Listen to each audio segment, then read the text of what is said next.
Pero el país mismo debería tener un resultado distinto de la vez pasada.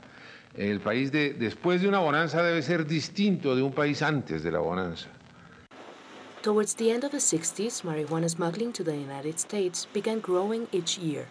Initially, North American marijuana buyers, such as George Young, went to the countries with Caribbean coastlines, but soon they began to be assaulted by all classes of criminals in the region, bringing a substantial change in the business.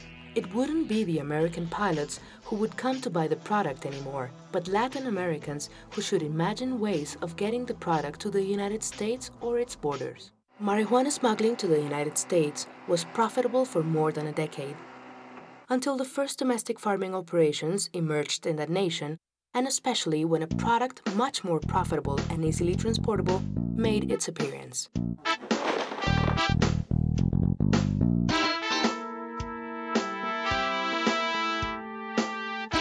Carlos Leder arrived to the business during the transition from marijuana smuggling to cocaine smuggling. It was the beginning of a new multimillionaire bonanza. Lo que sucede es que ya el dinero ya llegaba tanto, era tanto el dinero que tenían y tanto, digamos, el poder que lograban tener en sus círculos que empezó a desbordarse. En el mundo del narcotráfico el desbordarse es una cosa permanente.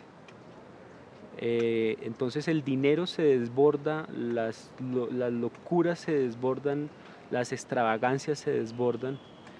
Y cometen un error grave al ritmo del desborde, cometen el error grave de meterse en el tema de la política. Cocaine was a very profitable business. Even with the loss of 90% of the product, with the remaining 10%, you could recuperate 100% of the investment. In many cities of Colombia, mafia structures emerged, formed by people that had abandoned other kinds of crime or formal business to dedicate themselves exclusively to drug trafficking.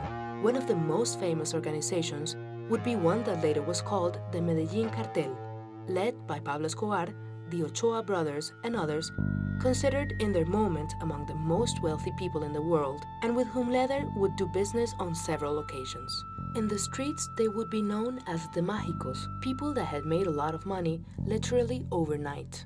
It is believed that between 1978 and 1982, almost 100 tons of cocaine clandestinely entered the United States, more than half of which came from the Medellín Cartel and its associates.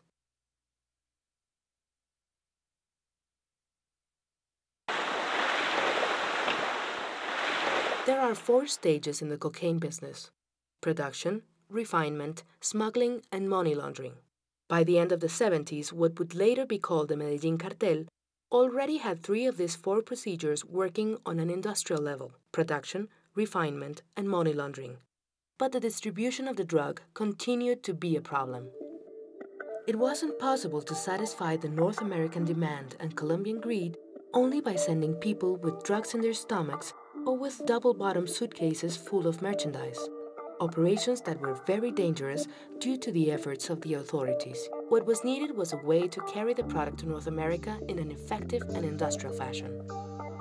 A problem that Leder seemed to have solved with an industrial operation such as the one on Norman's Cay. Antes de Leder, el negocio era mínimo. Era una cosa que no contaba. A los gringos les llegaba por el aeropuerto gente con maletas llenas de droga y ellos ni cuenta se daban. Having coordinated a few dispatches of drug in double-bottom suitcases with his partner George Young, and after the sale of customized airplanes to Colombian marijuana smugglers, Carlos Leder had made enough money to buy the small barren island of Norman's Cay in the Exhumes, Bahamas at the end of 1977. Norman's Cay, named after an unknown pirate from the 16th century, is famous for the sharks that arrive there each December to mate, and to create a refuge for first runners, then marijuana smugglers, and finally cocaine traffickers. It was the place which Leder had dreamed of since his days in Danbury Correctional Facility, and had planned to use as a drop-off point for the drugs coming from Colombia to the United States.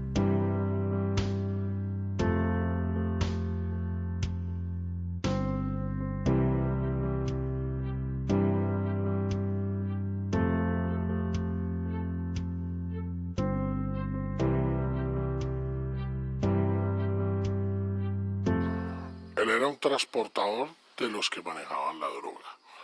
Su empresa era transportar. A él le contrataban como usted pagar un flete. Compre esto y llévemelo a tal parte. Y a él le pagaban por eso. ¿Sí? Y fuera eso que tenía doble servicio. Tenía el servicio de que él ponía el avión, lo llevaba a la isla y de la isla salía hasta Estados Unidos. En diferentes formas. La más práctica de esa época era la lancha. Carlos would soon pay millions to the island's inhabitants to get them to abandon the place, finally owning everything and only allowing a chosen few to stay. He painted a big X on the landing strip so no strange airplane would dare to land on his recently acquired domain. Also in the Bahamas, Leather would meet Robert Vesco, a famous American conman and fugitive of justice who connected him with all the right people in the government of Linding Opindling, enabling him to carry out his operation, receiving plane loads of drugs and shipping them to the United States without many interruptions. At its height, almost a ton of cocaine per month was dispatched from Norman's Cay. During this time, Carlos Leather was a popular object of admiration among Colombian mafiosos. Everyone wanted to send their product through him, and there was a feeling of gratitude towards him for having discovered a new way to expand the business. It is even said that Leather was responsible for transporting 80% of the cocaine that arrived to the United States between 1979 and 1981. But unfortunately for Carlos, an operation of that scale couldn't pass unnoticed for long. And by 1982, the island was semi-deserted due to raids by the Bahamian police and the DEA. However, Leather was not captured.